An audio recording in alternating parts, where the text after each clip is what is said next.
รู้สึกได้ทันทีว่าผิวตึงขึ้นเรื่องไลฟ์พลาเซนต้าเนี่ยสนใจมากเราอยากลองมากค่ะรู้สึกว่าผิวแข็งแรงขึ้นประทับใจการบริการและการดูแลที่ดีของที่กินฟาร์มแล้วก็ด้วยวัยใกล้50แล้ว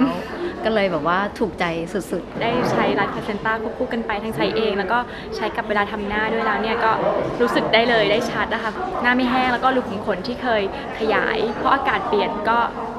ดีขึ้นนะคะคือรู้สึกได้นะคะ